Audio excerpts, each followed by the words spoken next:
Boa noite, Arthur.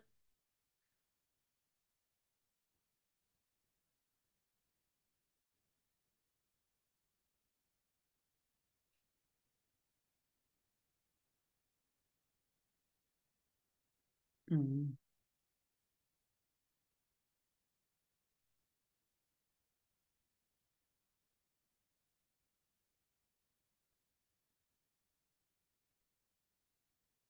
Esperar mais um pouco aí o pessoal.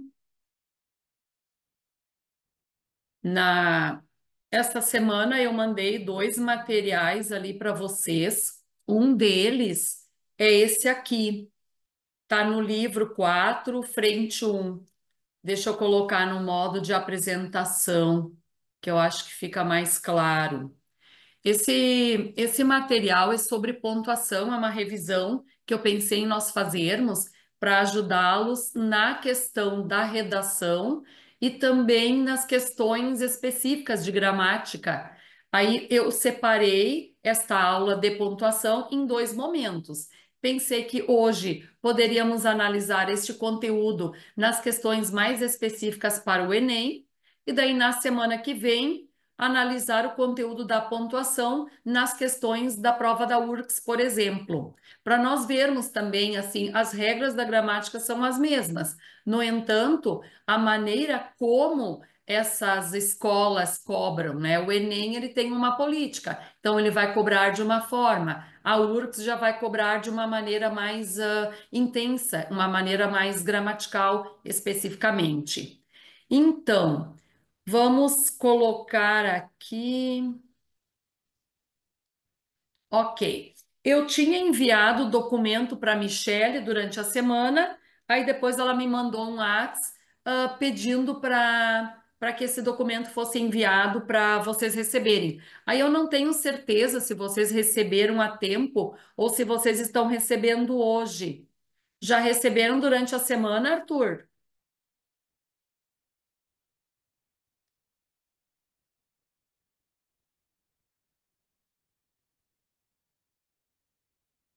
Ah, tá, beleza. Legal, então.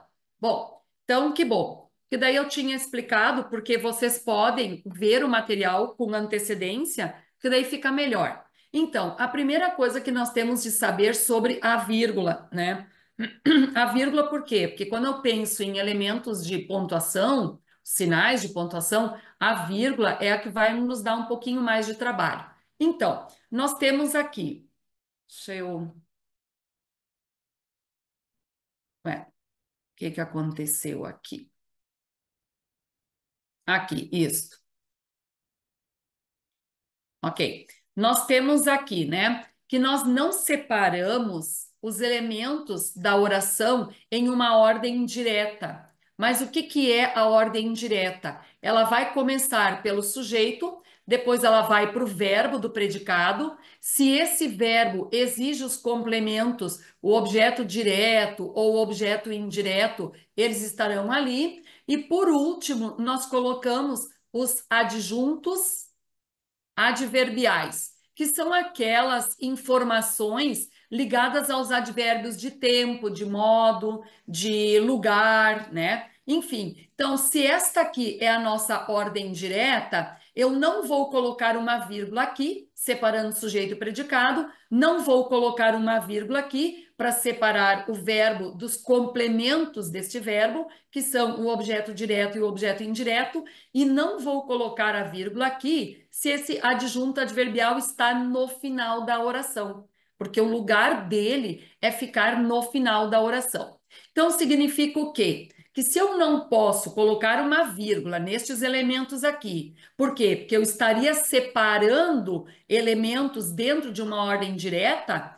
Se eu tenho uma oração na ordem inversa, por exemplo, se eu desloquei este sujeito aqui para depois do verbo, e eu colocasse uma vírgula, eu também estaria separando o sujeito e o verbo. Então, se eu não posso virgular numa ordem direta, na ordem inversa, eu não virgulo isso aqui, porque eu estarei fazendo a mesma situação daqui. Não vou virgular o verbo e os complementos dele, por mais que este complemento aqui o direto ou o indireto, eles passem para frente do verbo, se eu colocasse uma vírgula aqui, eu estaria separando esses verbos desses elementos. E também eu não separo o nome do complemento nominal ou do adjunto adnominal. Porque pensa, se eu não separo o sujeito do verbo, tampouco o verbo do complemento, a mesma coisa vai acontecer com os nomes. Eu não vou separar um nome do complemento nominal ou do adjunto adnominal. Então, aqui, no próximo slide, nós temos alguns exemplos. Vamos ver ali. Deixa eu só responder aqui para o Gustavo que deu certo. Ok. Então, se eu tenho a frase, o poeta é um fingidor, o poeta é o meu sujeito, é um fingidor é o meu predicado. Muito bem, tá aqui o predicado. Eu não virgulei o sujeito do predicado. Vejam, agora eu coloquei o sujeito depois do predicado. Então, independentemente desta frase estar na ordem direta ou estar na ordem inversa, eu não virgulei sujeito e predicado. No item abaixo, aquele senhor é o sujeito da oração. Tem um núcleo do predicado verbal. Um piano, objeto direto. Então vejam, eu não separei, não virgulei aqui para não separar o sujeito do verbo, não virgulei aqui para não separar o verbo do objeto direto. E se eu passasse um piano, objeto direto, para frente do verbo, ordem inversa, também não virgula. Então, independentemente de eu ter ordem direta ou ordem inversa, não pude virgular. Aqui, a áspera resposta é o meu sujeito. Ao candidato, está saindo do nome resposta. Então, aqui eu tenho um nome que exigiu, né, um complemento, digamos assim. Aqui também, ó, a áspera resposta do candidato sai de resposta. Então, quando eu tenho esta oração aqui com a preposição a, eu estou dizendo que a resposta foi dada ao candidato. Significa que ele é o receptor da coisa. Então, ele é um complemento nominal. Aqui eu tenho a áspera resposta do candidato. Eu tenho a preposição de. Significa que aqui foi o candidato quem respondeu asperamente. Ele é o agente. Então, aqui ele é o adjunto adnominal. Porque quando nós analisamos a diferença entre o complemento nominal e o adjunto adnominal, nós vemos que ambos saem de um nome.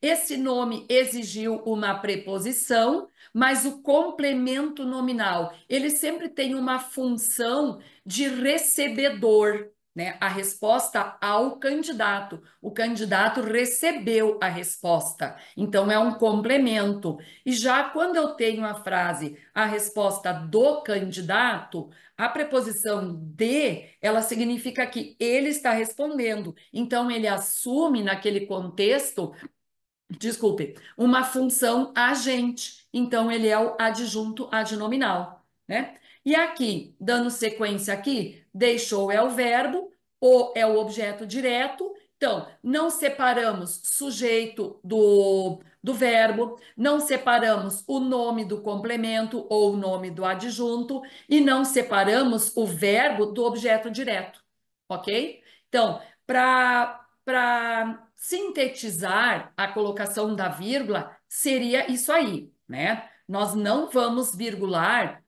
porque nós não podemos separar aqueles elementos. Então, na verdade, o que é que a vírgula vai separar? Ela vai separar todo o adjunto adverbial que está deslocado. Lembrando, ele deveria ficar lá no final da oração. Significa que se ele está deslocado, ele está fora do local. Então, eu posso encontrá-lo no início da oração ou eu posso encontrá-lo no meio da oração, né? Aí ele vai estar fora do lugar, porque o lugar dele é no final da oração. Então, se eu colocar o adjunto adverbial no início da oração, eu vou colocar uma vírgula. Se eu colocá-lo no meio da oração, eu vou colocar duas vírgulas. Por quê? Porque as vírgulas ali vão indicar, olha, isso aqui está fora do lugar, deveria ser colocado lá atrás, ok? Também usamos a vírgula para indicar enumerações. Enumerações, às vezes, geralmente a terminologia é enumeração, mas às vezes eles usam o item, itens de uma série ou termos de mesma função sintática. Tanto faz a nomenclatura usada. O que significa isso? Quando nós temos uma sequenciação de coisas. Por exemplo, se eu colocasse aqui uma sequência de nomes de alunos que estão assistindo a aula, esses nomes estariam sendo separados por vírgulas, porque sequenciação, enumeração, termos de uma mesma função sintática, porque eu teria ali núcleos de um sujeito composto, certo? A vírgula separa isso aí. A vírgula separa aposto, que é aquela explicação a mais a respeito de um termo anterior, separa o vocativo, que é o chamamento. E aqui é interessante lembrar que a vírgula vai separar o vocativo, porque caso vocês tenham uma oração, né? Aí vai ter um nome lá, Paulo, vírgula. Bom, se tem só aquela vírgula na oração, significa que ela está separando o nome Paulo. Então, nesse caso, eu teria certeza que Paulo não é o sujeito da oração. Por quê? Porque eu não separo o sujeito com a vírgula, certo? Então, muito provavelmente, aquele Paulo vai ser o vocativo. Aí, para ter certeza que é o vocativo, vamos colocar a interjeição o. Naquele contexto, se eu pudesse dizer ó Paulo, vocativo, chamamento. Então, sempre separamos o vocativo para quê? Para que ele não se confunda no contexto com o sujeito. Separamos também expressões explicativas, por exemplo, isto é, ou seja, né, as retificativas também. Então, sempre que nós fazemos uma fala e pensamos que talvez o leitor do texto não tenha entendido muito bem, nós tentamos explicar novamente, retificar aquilo ali. E usamos as expressões, ou seja, isto é, quer dizer, né? Então, sempre que nós usarmos essas expressões virguladas, uma vírgula antes e uma depois. Também usamos a vírgula para separar a conjunção adversativa e a conjunção conclusiva intercalada. O que significa isso? Ela está dentro da oração, porque por ser uma conjunção, ela deveria iniciar a oração. Por quê? Porque a conjunção é um elemento de ligação. Então, eu uso a conjunção para ligar a primeira oração à a segunda oração à terceira, e assim sucessivamente. Mas se eu resolvo colocar essas conjunções dentro da oração, né? Então, eu teria de separá-las entre vírgulas, por quê? Para fazer a mesma coisa que eu fiz aqui em cima, no adjunto adverbial, para dizer que esta conjunção, ela está fora do lugar, está deslocada. A supressão do verbo. Quando que tem a supressão do verbo? Em dois momentos. Suprimir é retirar o verbo. Então, eu posso retirá-lo, por quê? Porque eu já escrevi este verbo e eu não quero repeti-lo, ou porque não há a necessidade de repeti-lo. Então, é aquela frase, por exemplo, os meninos preferem futebol, as meninas vôlei. Então, os meninos preferem futebol, ponto e vírgula, as meninas, vírgula, por quê? Porque é o preferem, né? As meninas, vírgula, vôlei. Então, ali nesse caso, eu usei a vírgula para não repetir o verbo preferem. Então, eu fiz uma supressão do verbo. Um predicativo deslocado. Predicativo é uma qualidade. Geralmente, essa qualidade, ela aparece depois de um verbo de ligação, que pode estar expresso ou não, né? Daí, depois desse verbo de ligação, é um verbo que indica estado, eu apresento esta qualidade. E se eu resolvo passar esse predicativo para frente do verbo de ligação, geralmente o predicativo é colocado aqui, predicativo. Por quê? Porque se eu vou somar o verbo de ligação mais o predicativo, eu teria um predicado nominal, né? Porque o que é o predicado nominal? É um somatório de um verbo de ligação mais um predicativo.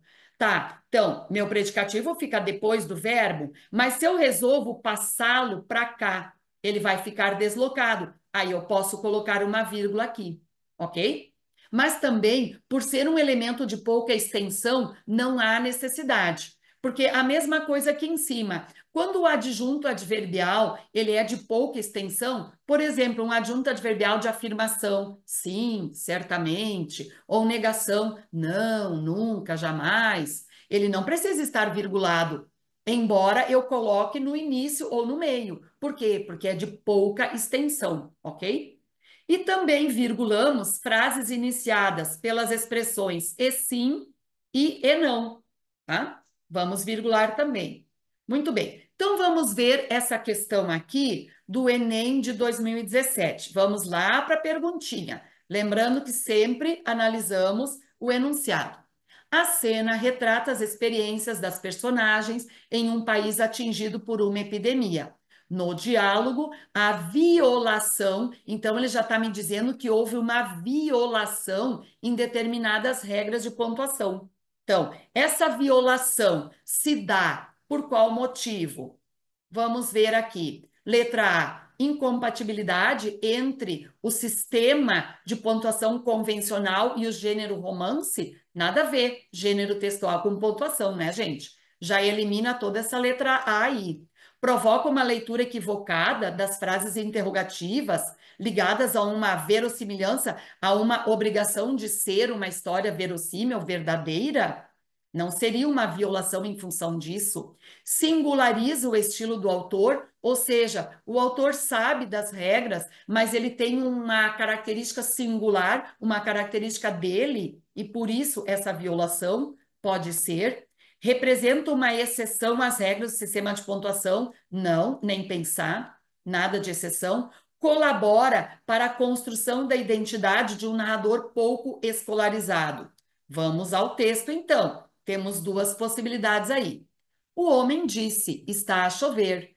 E depois, quem é você? Não sou daqui. Anda à procura de comida? Sim, há 4 dias que não comemos. Daí ali eu fui destacando algumas vírgulas. Vejam, ele colocou a vírgula e logo depois da vírgula o autor usou uma letra maiúscula, né? E se nós vamos analisar aqui, gente, o textinho é do José Saramago. E o José Saramago é um autor português que tem algumas manias, né? Ele tem algumas características. Então, a violação de usar uma vírgula, né? Quando eu deveria ter colocado um ponto e vírgula, um ponto de interrogação, alguma outra pontuação específica, e ele ter usado a vírgula, é o quê? É uma característica do autor. Então, ali, essa pontuação se deu para singularizar o estilo do autor e auxilia na representação desse país atingido pela epidemia aí, que me constrói um cenário caótico, ok? Então, vamos ficar aí com a letra C. Vejam, analisando as possibilidades que o Enem foi dando, é bem completo, bem tranquilo eu conseguir chegar à resposta correta, né? Nada de muito difícil, não. Graças a Deus, esse conteúdo no Enem ele é bem tranquilo. A outra perguntinha. O fragmento define o que é uma obra de arte. Como estratégia de construção do texto, o autor faz uso recorrente de. Então, vejam ali, já destaquei para vocês, né? Escritor, filósofo, cientista, pintor, músico, arquiteto, escultor, cineasta. Aí depois ele virgula ali. A expressão do clima sociocultural, intelectual, científico, filosófico, em alguma coletividade, grupo social, etnia, gênero, povo. Então, analisando o uso que ele fez ali, foi de ele usou a vírgula. Então, eu tenho que lembrar. Para que eu uso vírgula, né? Enumerações, eu uso vírgula para enumerações. Pode ser. Repetições para retificar, para fazer uma retificação, uma correção na característica? Não, né? Nós não usamos vírgula para retificar, nós usamos a vírgula para apresentar expressões retificativas. Isto é, ou seja, mas daí é a expressão que está entre vírgula, não é a vírgula quem vai retificar. Para generalizações, também não. Para adjetivações, para descrever a obra caracterizada, também não. Em sinonímias, bom, mas quando eu olho lá, escritor, filósofo, cientista, pintor, músico, não são palavras sinônimas. Então, eu não estou virgulando sinonímias, né? Então, nós vamos ficar com a letra A, enumeração. Por quê? Porque quando eu penso, né, que ele está me perguntando por que tem uma recorrência de uma pontuação, e eu olho ali e percebo que é a vírgula recorrente, é só pensar, porque eu uso vírgula? Estava lá na letra A, enumerações. Usamos vírgulas para enumerações. Pronto. Questão bem fácil de assimilar.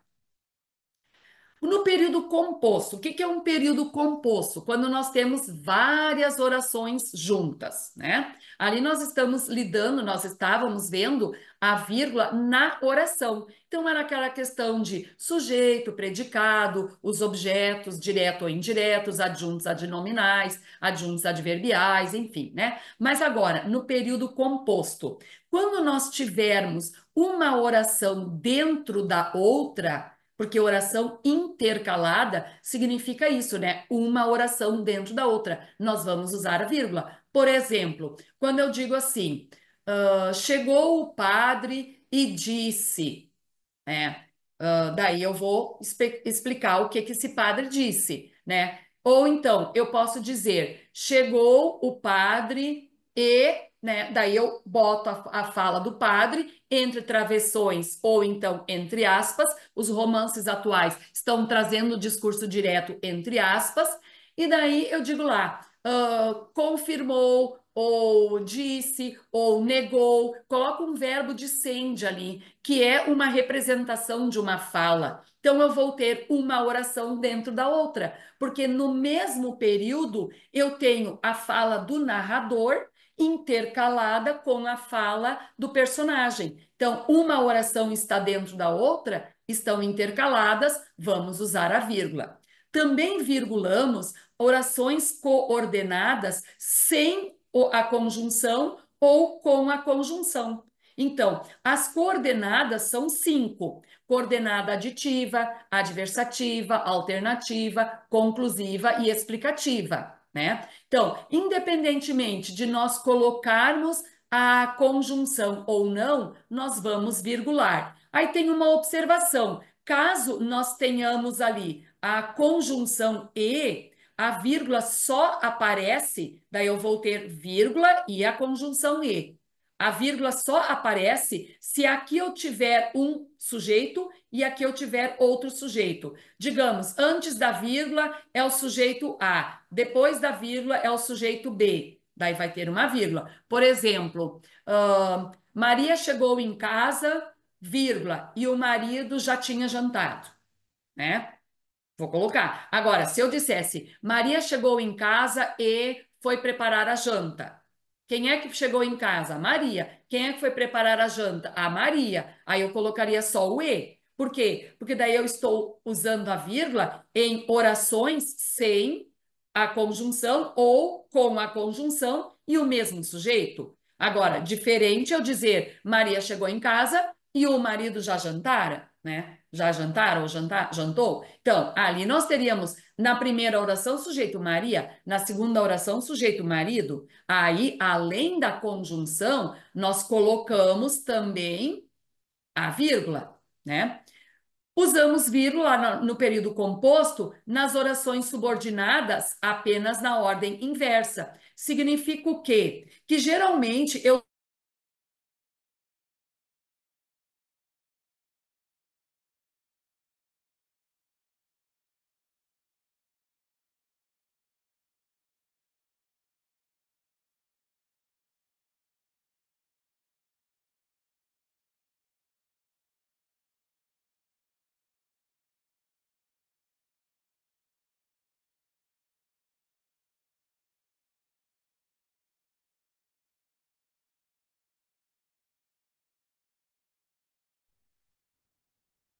Ah, gente, caiu aqui minha internet de novo. Outra vez já aconteceu isso, né? Já reclamei lá e não adianta. Tá, então aqui, na ordem direta, nós temos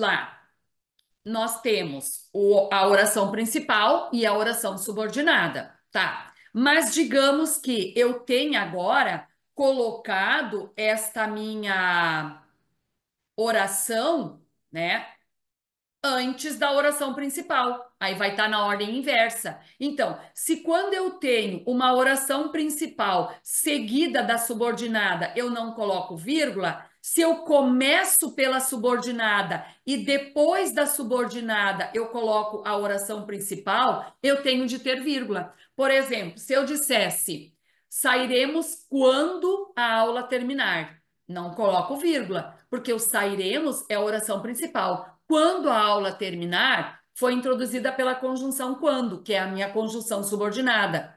Mas eu poderia dizer esta mesma informação passando quando para frente. Por exemplo, quando a aula terminar, sairemos. Então, como eu passei a subordinada para frente, a OP ficou lá atrás, aí eu virgulo, ok?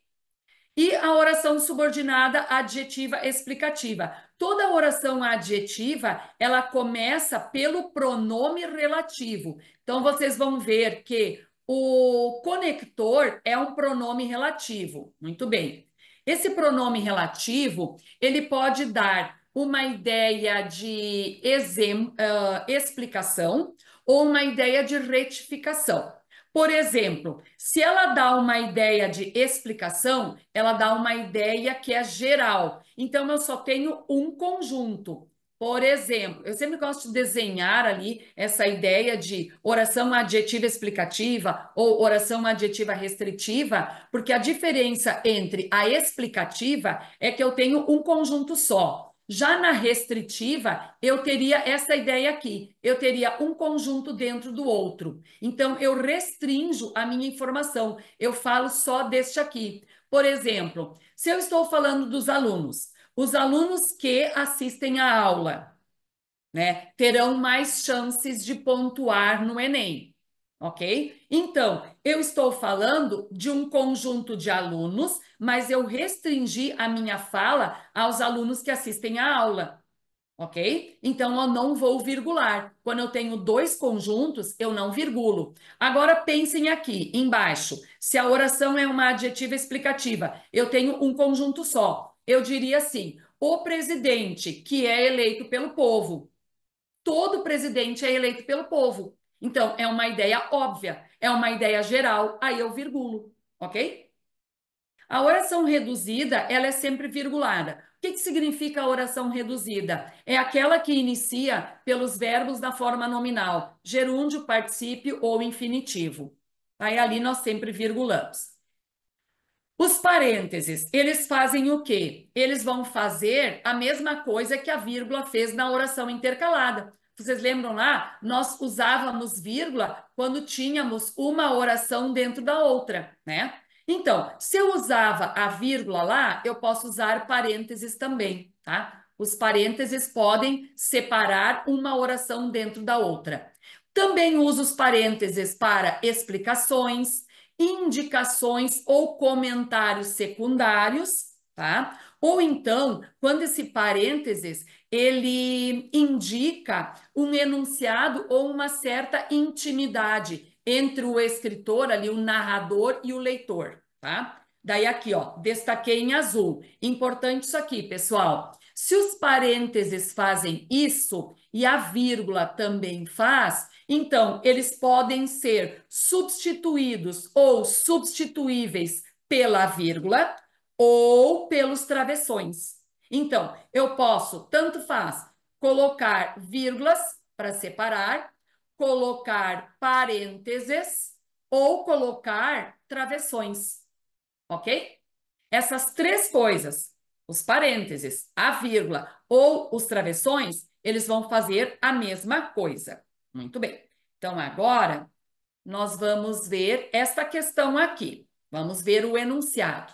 Sinais de pontuação são símbolos gráficos usados para organizar a escrita e ajudar na compreensão da mensagem. No texto, o sentido não é alterado em caso de substituição do travessão por, então eu tenho que ver. Para eu não alterar o sentido, eu vou tirar o travessão, tá aqui, ele usou o travessão ali, né?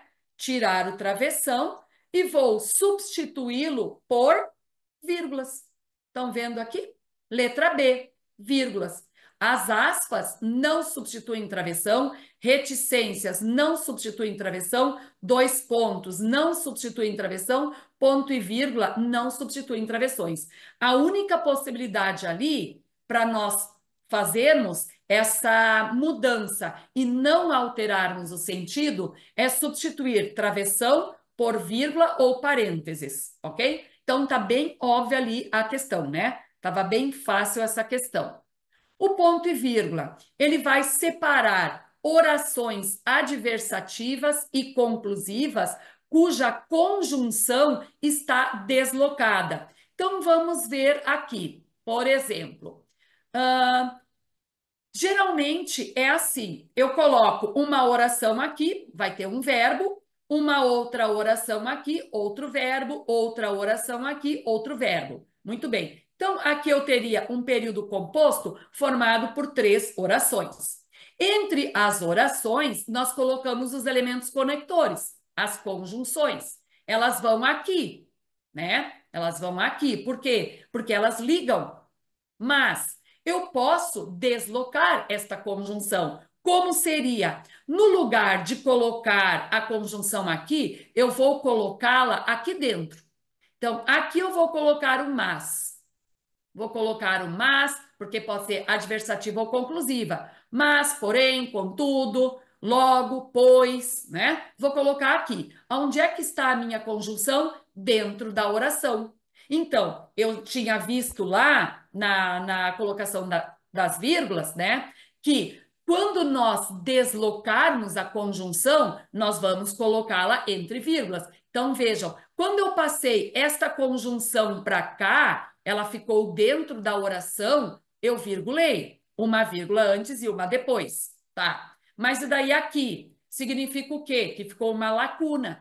Aí nós usamos o ponto e vírgula. Para que esta lacuna não fique aqui, eu coloco um ponto e vírgula.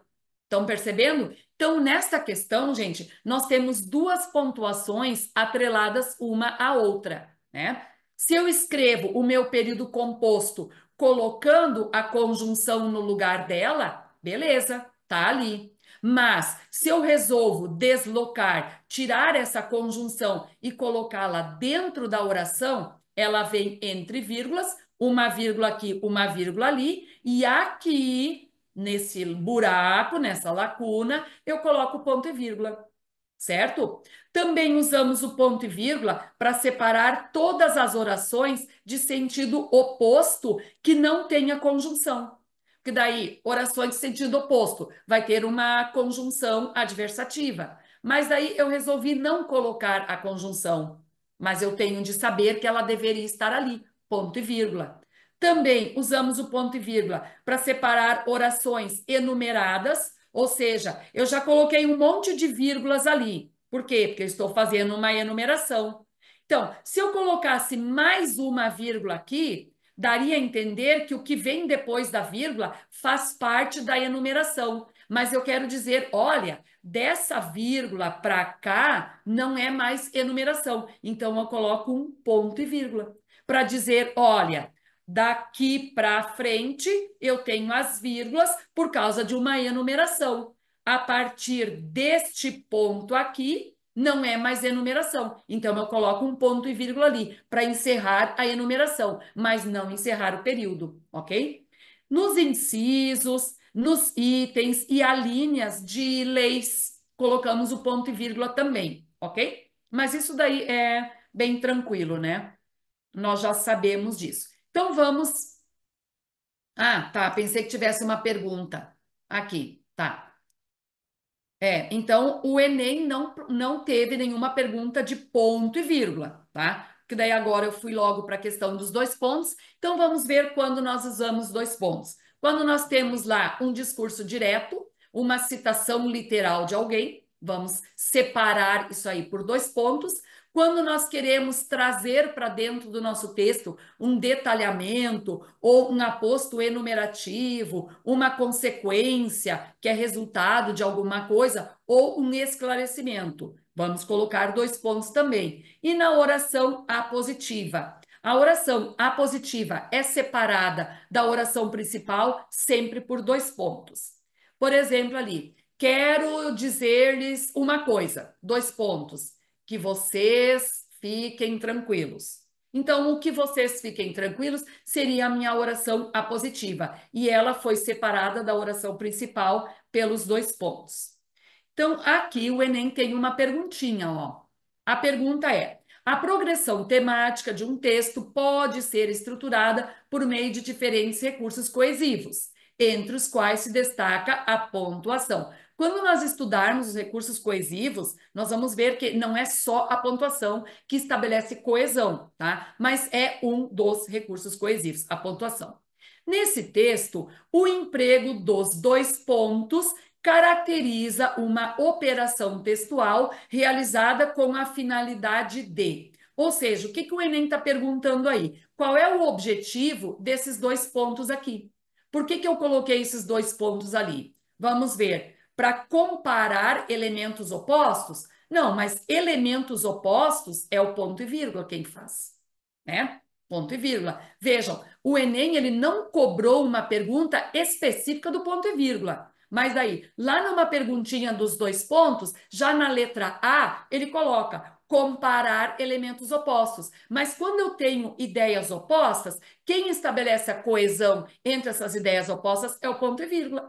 Ponto e vírgula, é. Relacionar informações gradativas. Gente, se eu tenho informações gradativas, eu vou fazer uma enumeração. E para enumeração, eu uso vírgulas. Já eliminei a letra B também. Intensificar um problema conceitual. Eu tenho um problema num conceito e eu quero usar os 2 pontos ali para. Não, nada a ver. Introduzir um argumento esclarecedor. Bom, os 2 pontos, eles trazem uma explicação, um esclarecimento, uma consequência. Isso é uma característica, né? Aqui é bem possível. É uma característica dos 2 pontos. Assinalar, o que eu tenho ali? Uma consequência hipotética, mas não é uma hipótese, né?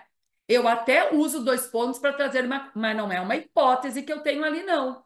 Então, nós vamos ficar com a letra D. Ele introduz um argumento esclarecedor, ok? Fácil também, né? A questão 5, vamos ver o enunciado. No fragmento, opta-se por uma construção linguística bastante diferente em relação aos padrões normalmente empregados na escrita.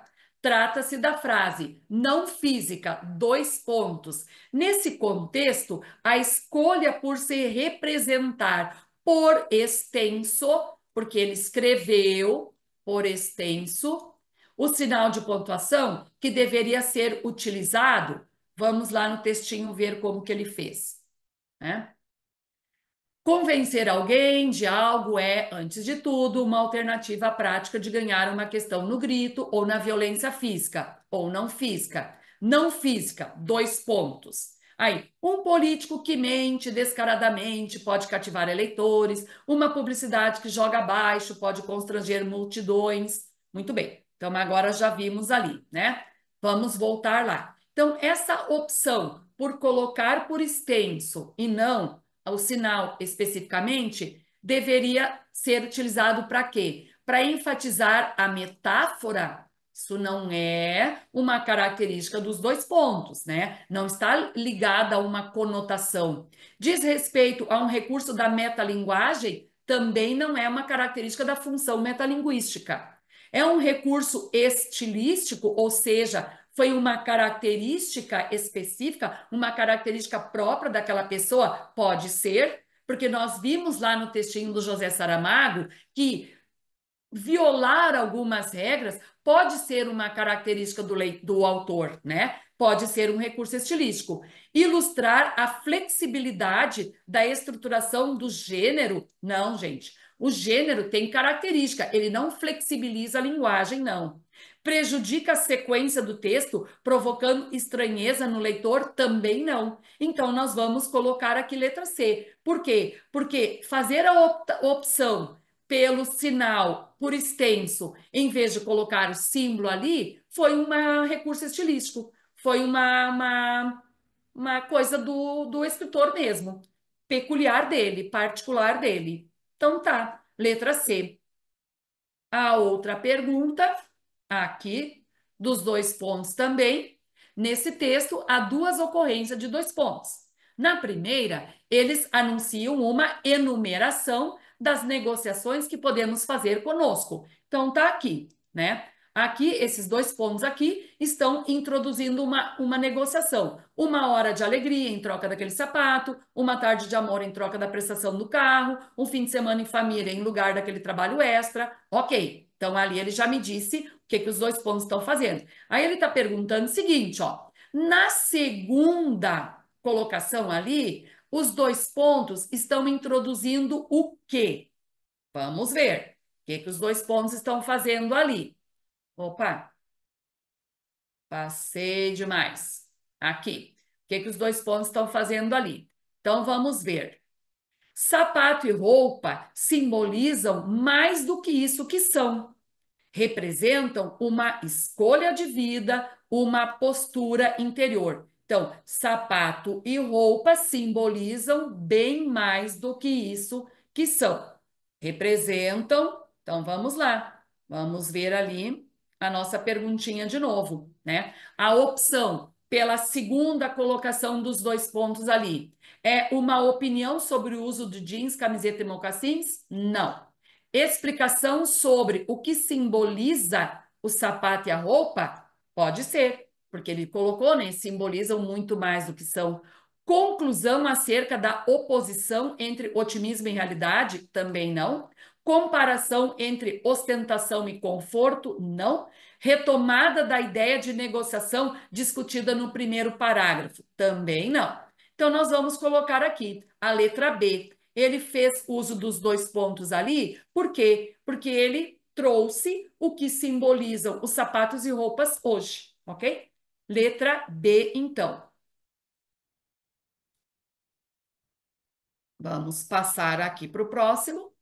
As reticências. As reticências são aqueles três pontinhos, né? No final do período, tem que cuidar onde é que estão essas reticências também, porque elas têm uma diferença quando estão no meio, quando estão no final ou quando estão entre parênteses, tá? Então, no final do período, eles podem indicar um prolongamento de ideia, ou seja, eu teria ainda ideia para colocar, mas resolvi não colocá-la.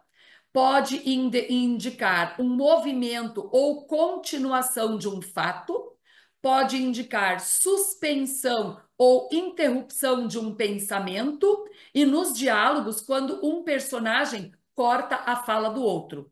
Então, lá no período, no final do período, tem toda essa possibilidade ali. Ou eu não quis escrever o que estava passando na minha cabeça, mas para dizer que tinha mais coisa ali, eu coloquei as reticências, né? Porque daí tem alguma coisa suspensa, interrompida ali, ou então, na minha fala, eu ainda teria coisas para dizer e eu fui atropelada pelo meu interlocutor.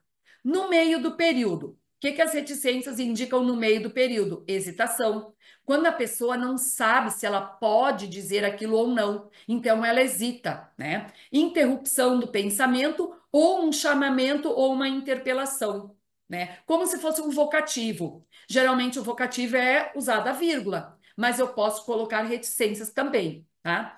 E quando eu tenho as reticências assim, separadas por parênteses, significa que eu peguei uma fala de alguém, peguei uma citação e não quis usar toda aquela citação, mas eu quis dizer que ela continua, porque aquilo que eu usei no meu texto não é só aquilo, mas para eu não precisar escrever tudo, eu coloco a parte que me interessa, reticências entre parênteses, para dizer que tem mais coisas ali, mas eu não quis usá-las, ok? Então vamos agora à perguntinha. Os sinais de pontuação são elementos com importantes funções para a progressão temática. Nesse mini conto, as reticências foram utilizadas para indicar. Então, estão ali as reticências. Vejam que elas estão no final do período, né? Então, LJC, 5 tiros é. Brincando de pegador é. O PM pensou que hoje, cedinho. Então, está no final do período. Então, é uma fala hesitante. Fala hesitante é dentro do período, não é no final. Uma informação implícita, uma informação que teria continuidade aqui, mas que por algum motivo foi interrompida, pode ser. Uma situação incoerente, não. Geralmente, os sinais de pontuação, gente, eles não podem ser associados a uma incoerência, tá? Já eliminem de cara essa questão aí. A eliminação de uma ideia, não, eu não estou eliminando uma ideia. A pessoa foi atropelada pelo interlocutor. A interrupção de uma ação não é a interrupção de uma ação, é a interrupção, né, o atropelo que o interlocutor fez ali quando o outro ainda não tinha terminado a fala dele. Então, vejam, tem uma informação implícita ali. Por quê? Porque teria uma continuidade. O PM pensou que, até porque esse que aqui é uma conjunção integrante. Essa conjunção integrante, ela me leva a uma ideia de que tem uma continuidade, né? Mas daí o interlocutor atropelou o outro. Então, ficamos com a letra B, uma informação implícita, uma informação que estaria ali se não houvesse o atropelo do interlocutor, ok? Letra B, então. As aspas, elas indicam uma citação textual, geralmente o discurso direto, né? Geralmente o discurso direto era assim, né? Nós tínhamos aqui a fala, aí 2 pontos, aí fazia a translineação, né? Nova linha, travessão, e daí a fala aqui era introduzida pelo travessão. Atualmente, os romances, eles estão fazendo assim, né? Eles colocam lá a fala e daí colocam a informação e daí daqui a pouco uma coisa assim. Aí nós vamos ler e vemos que isso aqui que está entre aspas é a fala de alguém. Deveria estar separada, 2 pontos, mudança de linha, travessão. Mas não, hoje, por uma questão de economia de folhas, economia de linhas, está tudo na mesma linha. Mas daí as aspas separam esse discurso direto aí. Também servem para ressaltar uma ideia, evidenciar uma informação, colocar uma informação em evidência para dizer que ela é mais importante entre tantas, para separar palavras que não são nossas, estrangeirismos, gírias ou expressões que mereçam esse destaque naquele contexto. Então, vamos às perguntinhas. Aqui, a questão 8, vamos à pergunta como é que era. As aspas sinalizam expressões metafóricas empregadas intencionalmente pelo autor do texto. Então, sinalizam expressões metafóricas e elas foram empregadas pelo autor de maneira intencional. Então, vamos lá. Não precisamos ler tudo, eu acho, né? Vamos começar aqui. Essa lista de nomes esquisitos e pouco conhecidos pode parecer a escalação de um time de futebol que ainda teria no banco de reservas Lantânio, Neodímio, Praseodímio, meu Deus, Európio, Escândio e Ítrio. Mas esses 17 metais, chamados de terras raras, fazem parte da vida de quase todos os seres humanos do planeta. Chamados por muitos de ouro do século XXI, elementos do futuro, vitaminas da indústria. Então, ali ele usou as aspas. Vamos ver. Vamos voltar lá então, né? A intenção do uso das aspas para imprimir um tom irônico à reportagem me pareceu uma reportagem bem informativa. Então, por que a ironia, né? E a ironia, ela não é destacada por aspas, ela é destacada por palavras mesmo, mais por vocabulário. Incorporar citação de especialistas, eu não tenho ali citação de especialistas. Por quê? Porque ele está dizendo que chamados por muitos, mas ele não está fazendo um destaque para uma fala de um especialista, né? Atribuir maior valor aos metais, que é o objeto da reportagem sobre os metais ali, como é que é o negócio ali? Terras raras, esses metais? Pode ser, né?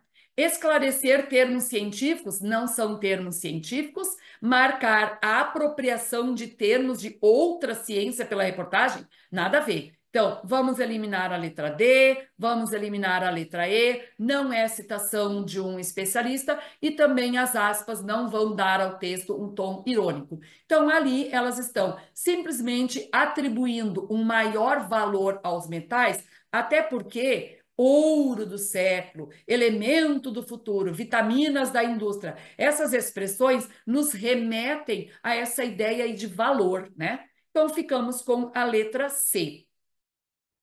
E a outra perguntinha, que foi do Enem deste ano, o uso não padrão dos colchetes para nomear a revista atribui-lhes uma nova função, está correlacionado. Então, ele fez uso diferente de colchetes, ele fez assim, né?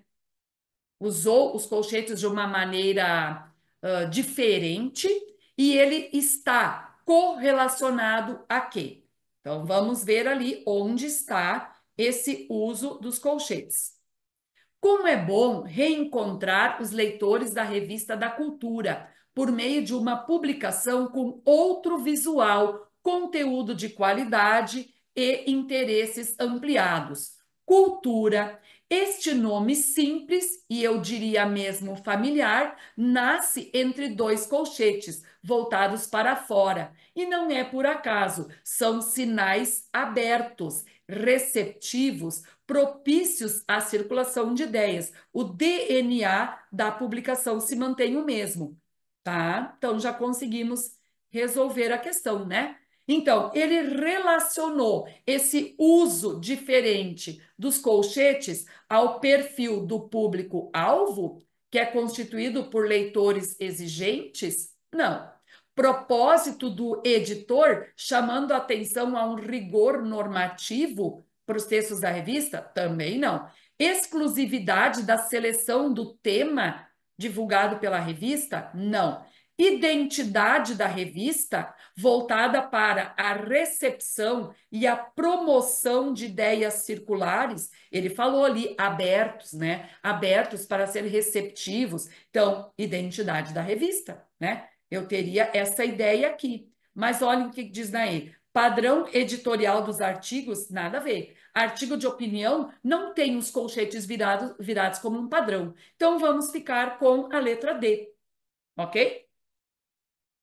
Então, era isso aí, pessoal.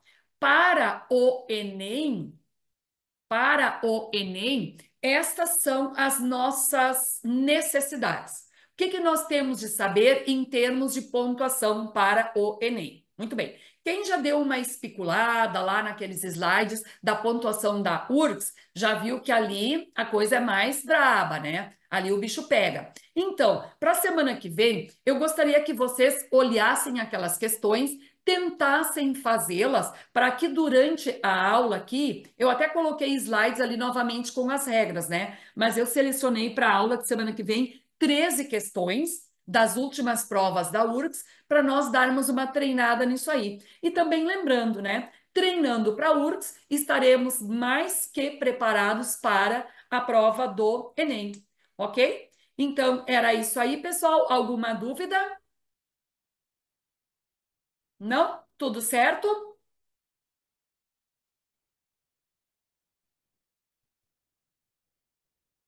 Então tá, pessoal. Agradeço a participação de vocês. Tenham uma boa semana, fiquem bem. Até semana que vem. Tchau, tchau, gente.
E aí, pessoal? Mas olha só que interessante, né? Terminamos a nossa aula de pontuação Enem, pensando que semana que vem conversaríamos sobre a pontuação URCS e estamos aí, novamente vendo as questões. Vai ser até legal, gente, porque, deixa eu ver aqui, porque daí fica tudo no mesmo dia. Isso aí, então, gente. Como eu tinha mandado para vocês os dois arquivos, tanto a pontuação do Enem quanto a pontuação URCS, então vocês já têm esse material aí, né?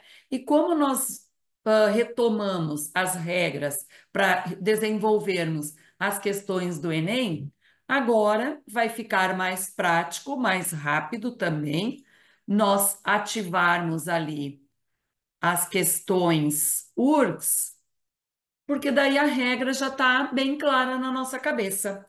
Então, eu posso passar esses slides aqui, porque era uma retomada das regras, né? Então, podemos passá-los. E vamos direto aí para as questões URCS. Como eu falei antes, elas são mais exigentes, elas querem um conhecimento mais apurado, quando se compara, claro, às questões do Enem. Então vamos ver aí. Em 2018, o que eles quiseram perguntar, né? Assinalar a proposta de mudança, emprego da vírgula, mantém correção em sentido do enunciado. Então, nós temos que ver essas duas questões aqui. Está correta a sugestão que eles estão dando? Elas mantêm o sentido ou elas alteram o sentido? Porque às vezes até é possível eu fazer uma troca da pontuação, mas ela alteraria o sentido. Então vamos ver. Na letra A, ele está sugerindo que se coloque uma vírgula depois de experiências. Então está aqui. Contava as experiências. Isso aqui é um pronome relativo. Esse pronome relativo aqui, ele está substituindo o nome experiências. Então, é aquela questão antes que eu fiz para vocês lá de ter um conjunto ou ter dois conjuntos, né? Porque se eu falo das experiências e só existe um tipo de experiência, eu tenho uma explicação. Aí eu colocaria uma vírgula aqui. Eu daria ideia de explicação, um conjunto só.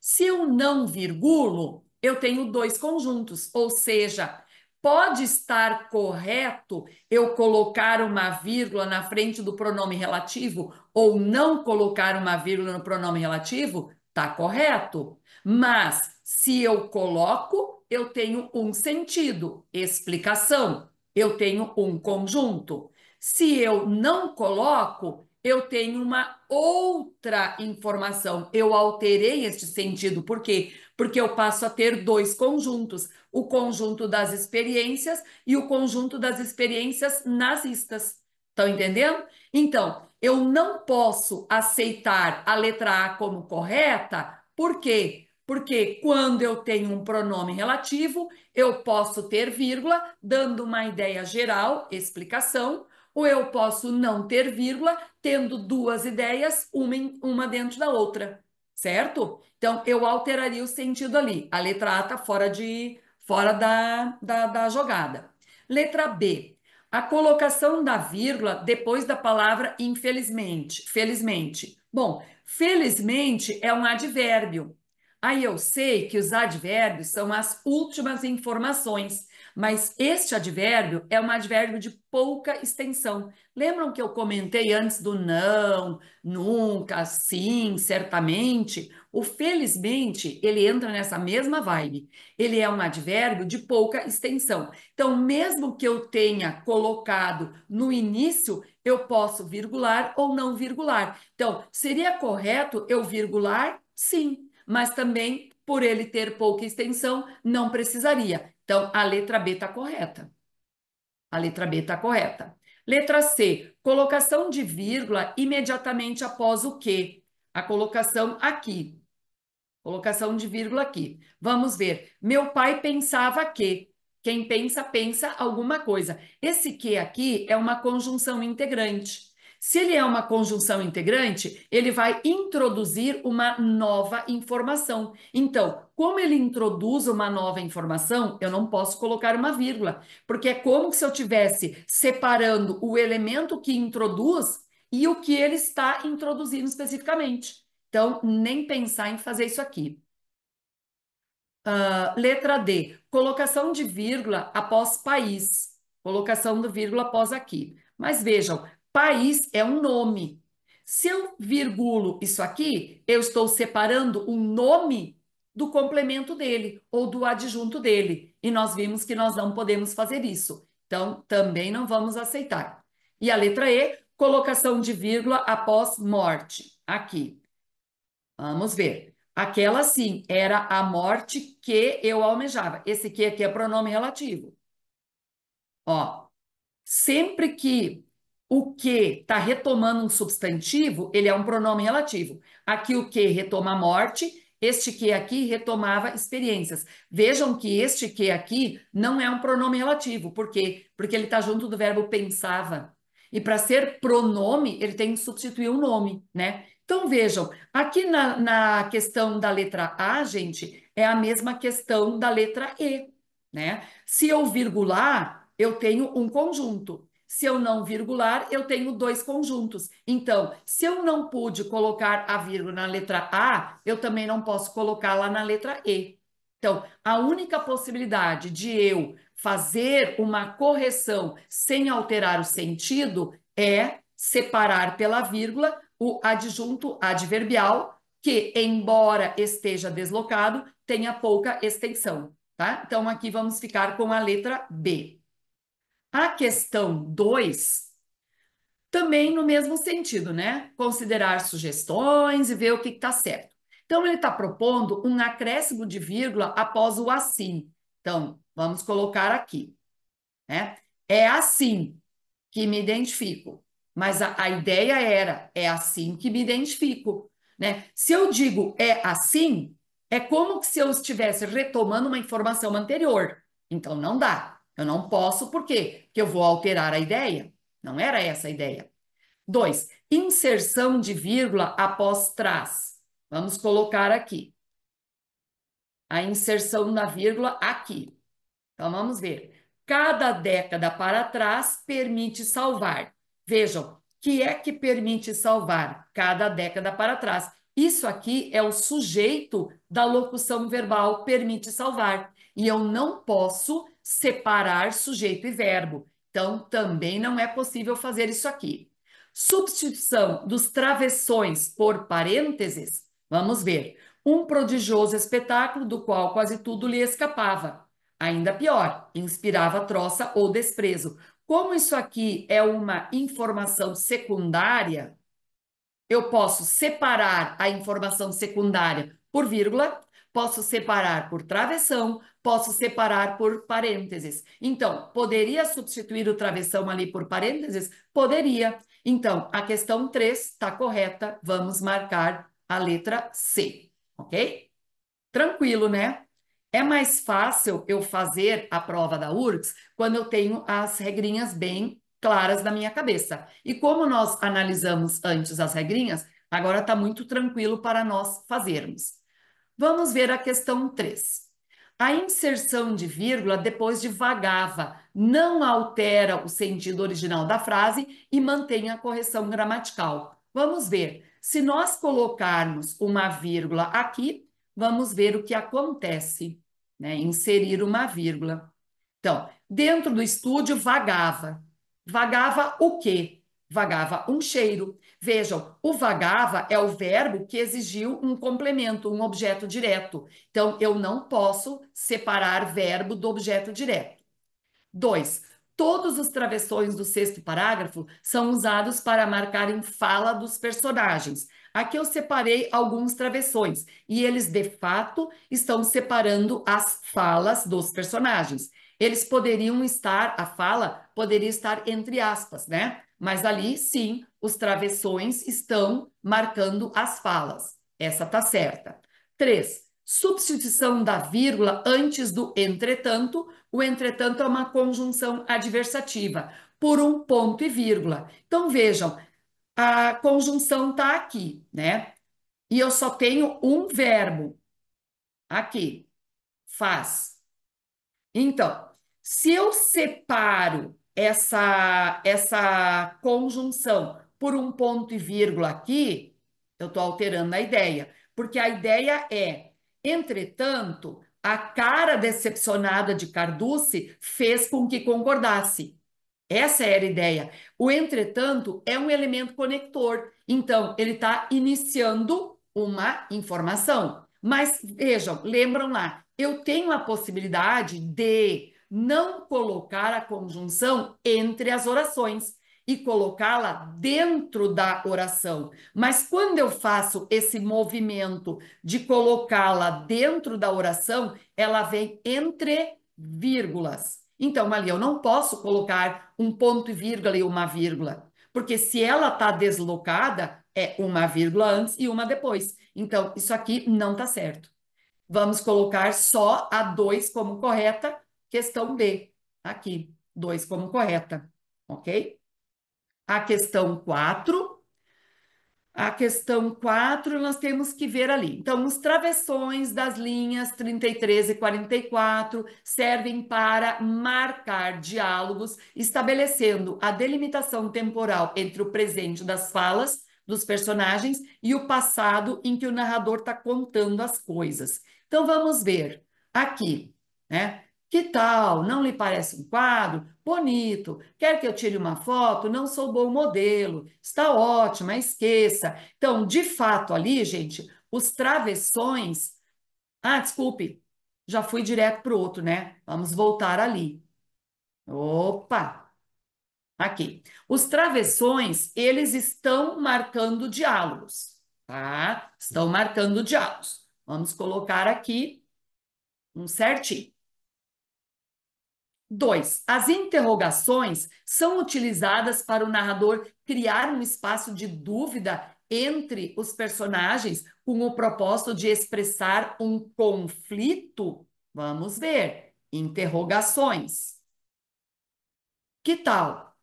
Não parece um quadro? Quer que tire uma foto? Quanto lhe devo? Gente, são perguntas normais. Ele não está estabelecendo um conflito, não há um conflito entre os personagens. Um está fazendo perguntas e o outro está respondendo. Não é. O uso do itálico da linha 21 serve para o narrador destacar o nome carimbado na tampa do vidro e por isso indicar a origem do produto lá que o Carducci, o fotógrafo, usava. Vamos ver aqui, né? Charles está. Mas, gente, quando ele apresenta esse itálico ali, é porque ele está trazendo para dentro do texto dele uma coisa que não é especificamente daquela língua. Então, não tem nada a ver com essa proposta aqui de dizer que ele está destacando um termo. Não tem. Ele simplesmente está reproduzindo o que estava na tampa do vidro que esse fotógrafo usava lá para fazer as fotos dele. Então, aqui nós vamos dizer que está correta apenas a possibilidade de pontuação da número 1, ok? Só a primeirinha ali. A questão 5 está pedindo o quê? Também considerar propostas de alterações. Então, vamos lá. Substituição da vírgula da linha 9 por um ponto e vírgula. Vírgula por ponto e vírgula, vamos lá. Certamente não é a angústia de se ver lavando um carro numa tarde de sábado, ponto e vírgula, um homem de sua posição. Para eu colocar um ponto e vírgula ali, eu teria de ter uma ideia de contraste. Mas aquela vírgula ali, ela simplesmente está destacando quem é que ele era, né? Por quê? Porque ele estava angustiado, é um cara lá que tem uma esposa, tem uma filha, aí ele tem um caso extraconjugal e ele está angustiado. E daí, ele está angustiado, mas não por ele estar ali num sábado lavando o carro dele, né? Então, eu não poderia ter um ponto e vírgula ali. Por quê? Porque eu não tenho ideia de contraste e um homem de sua posição é a sequência do que poderia ser a angústia que ele sente naquele momento. Muito bem. Então, não tem como eu substituir uma pontuação pela outra. 2, substituição do ponto e vírgula por um ponto. Então, tirar o ponto e vírgula e colocar um ponto. Vamos lá. Assim, ele está numa guerra, mas não por acaso. De onde está submerso? Bom, quando eu analiso esse ponto e vírgula aqui, eu posso pensar que se eu colocasse um ponto aqui, né, e começasse com letra maiúscula aqui, né, de onde ele está, não acarretaria nenhuma alteração. Por quê? Porque eu estou dizendo antes do ponto que o cara lá está numa angústia, está numa guerra, e daí, de onde ele está, né, poderia ser. Poderíamos fazer isso aí, sim. Então, vamos colocar um certinho aqui. A questão 3. Substituição do ponto final por vírgulas. Vamos ver. Opa, aqui. Devine espreguiçou-se. Tá? Quem é que fez a ação? Devine, sujeito. Espreguiçou-se. Largou o pano imundo. Quem é que fez a ação de largar o pano imundo? O devine, sujeito. Sentou-se. Quem é que sentou-se? Devine, sujeito. Então vejam, eu tenho 3 ações ligadas ao mesmo sujeito. Ele optou em separar a primeira ação das outras duas pelo ponto, mas como elas pertencem ao mesmo sujeito, eu poderia sim ter colocado uma vírgula ali. Então, essa terceira aqui também está correta. Vamos ficar como corretas a 2 e a 3. Então, ficamos aqui com a letra D. 2 e 3 estão corretas. A questão 6. Também nessa mesma análise aí. Vejam que a URCS ela é muito padronizada, né, nessas questões. Ou são questões para relacionar colunas, ou são questões para dizer se é correto ou não, e se altera o sentido ou não. Temos de cuidar dessas duas questões. Então, vamos ver aí a questão 6. A supressão da vírgula da linha 5. Bom, ele está sugerindo que eu tire a vírgula da linha 5. Vamos ver. Então, é preciso estabelecer uma distinção radical entre um Brasil escrito com letra minúscula, nome de um tipo de madeira de lei ou de uma feitoria interessada em explorar uma terra como outra. Estão vendo o que eu estou fazendo aqui? Essas virgulinhas aqui, gente, elas estão me dando o que significa a palavra Brasil com letra minúscula, certo? Então, se eu altero, se eu tiro essa vírgula aqui, se eu retiro ela, ou se eu altero, coloco qualquer a outra pontuação ali, vai estar errada. Por quê? Porque a ideia era é preciso estabelecer uma distinção radical entre o Brasil com letra minúscula e o Brasil que se escreve com letra maiúscula. Era essa a ideia. Mas daí, entre essa ideia, ele colocou uma explicação. O que significa Brasil com letra minúscula? O nome de uma maneira, de uma feitoria. Então, a proposta ali era suprimir a vírgula, nem pensar. Eu altero a informação. 2. Substituição da vírgula da linha 9 por um travessão. Substituir a vírgula pelo travessão. Então, o Brasil com B minúsculo é apenas um objeto sem vida. Travessão. Pedaço de coisa que morre e não tem a menor condição. Poderia, poderia. E nós já vimos isso, né? Que a vírgula, o travessão e os parênteses, eles fazem mais ou menos a mesma coisa. Então, ali eu poderia tirar a vírgula, colocar um travessão, colocar um parênteses. Não, parênteses não, porque eu termino aqui, né? Mas tirar a vírgula, colocar um travessão, poderia. Muito bem. Aqui tá certo, né, gente? 3. Substituição do ponto e vírgula por um ponto final. Então, vamos tirar o ponto e vírgula e vamos colocar um ponto final. Queremos, isto sim, descobrir como é que eles se ligam entre si, como é que cada um depende. Tá, mas olha só, nós queremos descobrir como é que eles se ligam, descobrir como é que cada um depende. Então, eu não posso colocar um ponto ali, porque este como sai do verbo descobrir e este como também sai do verbo descobrir. Então, se eu colocasse um ponto ali, é como se o segundo como não saísse do verbo descobrir. Ali não tem como, não, gente. Isso aqui está errado, tá? Não tem como substituir o ponto e vírgula pelo ponto final. Então, vamos ficar só com a questão 2 aqui. Letra B, né? Só a questão 2 está correta. Vamos para a questãozinha 7. Agora de colunas. É o que eu falo para vocês. Ou é para nós analisarmos possibilidades de troca ou relacionarmos as colunas. Então vamos lá. Ele está perguntando se é correto, né? Ó, correto. Então, a vírgula da linha um. Vamos lá na linha um. O que a vírgula está fazendo? No início do século XXI, isso aqui é uma ideia de tempo. Então, nós temos aqui um adjunto adverbial de tempo. E eu comecei o meu período com um adjunto adverbial de tempo, mas eu já sei que na ordem direta nós temos sujeito, verbo, os complementos do verbo, aí os adjuntos adverbiais. Então, o que essa virgulinha está fazendo ali? Ela está indicando que tem um adjunto adverbial deslocado. Aqui, ó, permite deslocar um adjunto adverbial. Então, vamos colocar aqui o número 5. Muito bem. A vírgula da linha 8. Vamos lá na linha 8. A lógica subjacente à afirmação de Mônaco é a seguinte: como parte do Fox P2, tá? O que esses dois pontos estão fazendo ali?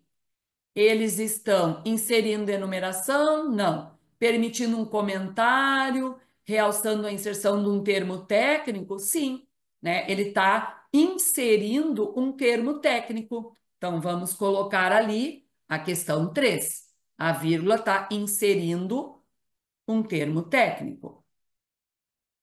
Eu nunca. É para cá ou para lá? Aqui. O que que era a pergunta? Não, eu acho que eu me equivoquei, né, gente? Não, tá certo. Eu me equivoco aqui quando eu vou para cá e para lá. Tá, os dois pontos. Vamos ver.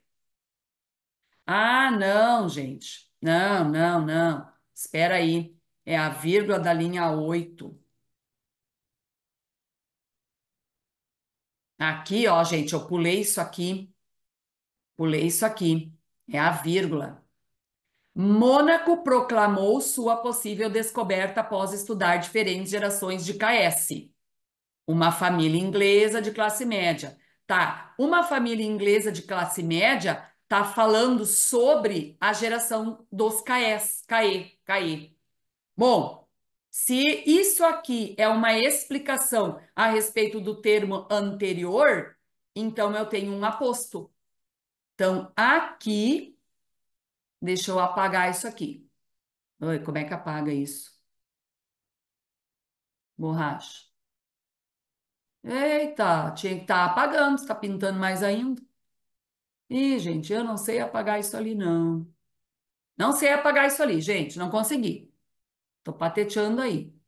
Eu clico na borracha. Ah, deixa eu ver, tentar uma outra coisa aqui.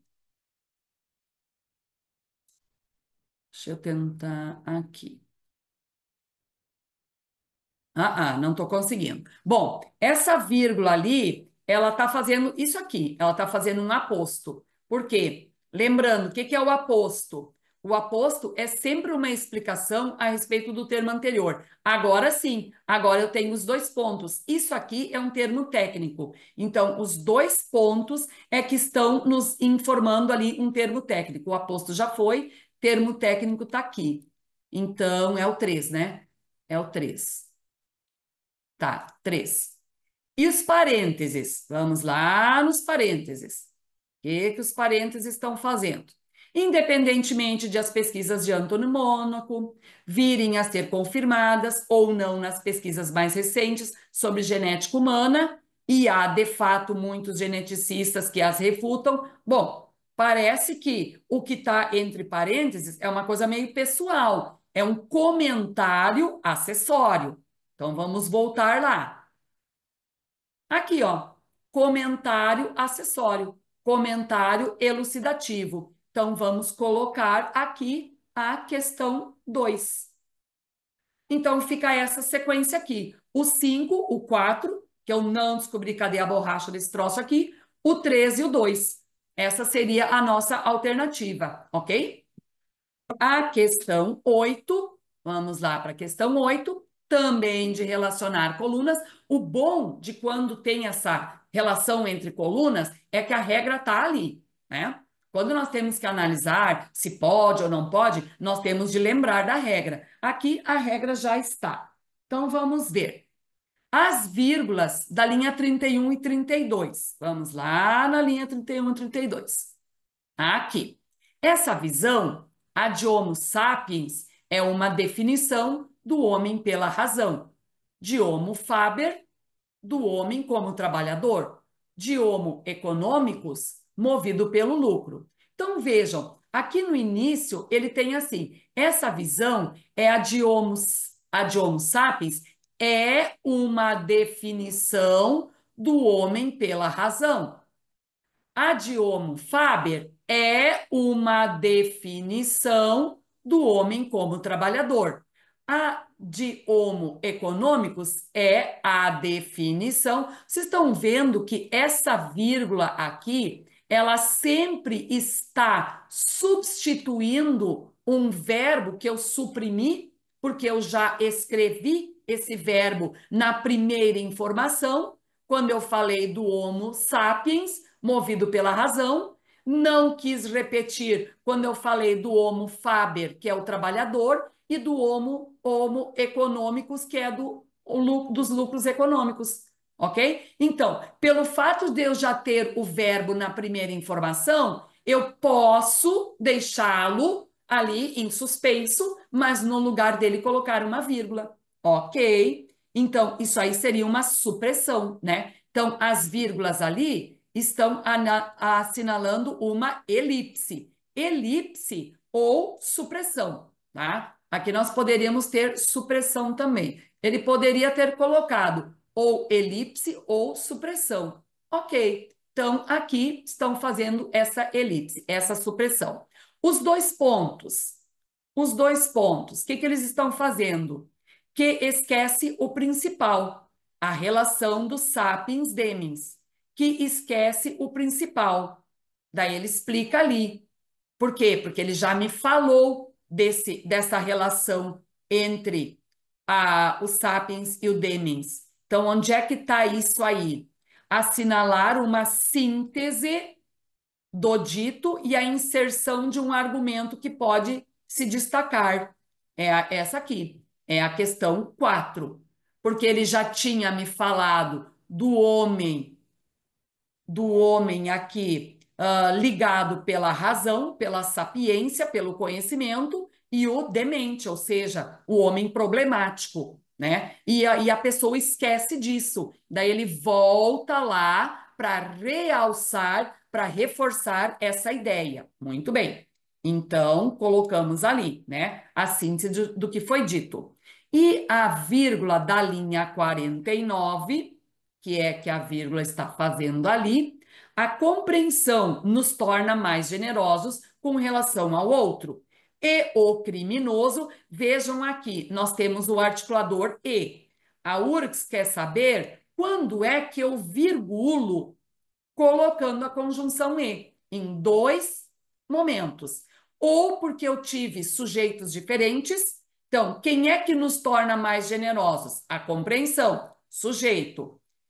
Quem é que não é unicamente? O criminoso não é unicamente. Aqui o sujeito é criminoso. Então, duas possibilidades para eu colocar uma vírgula antes da conjunção e. Ou porque eu tenho sujeitos diferentes, ou porque eu tenho uma repetição da conjunção e. O que acontece mais na poesia, não em textos em prosa. Então, aqui nós observamos que antes do e eu tenho o sujeito compreensão e depois do e eu tenho o sujeito criminoso. Então, houve ali uma alteração do sujeito.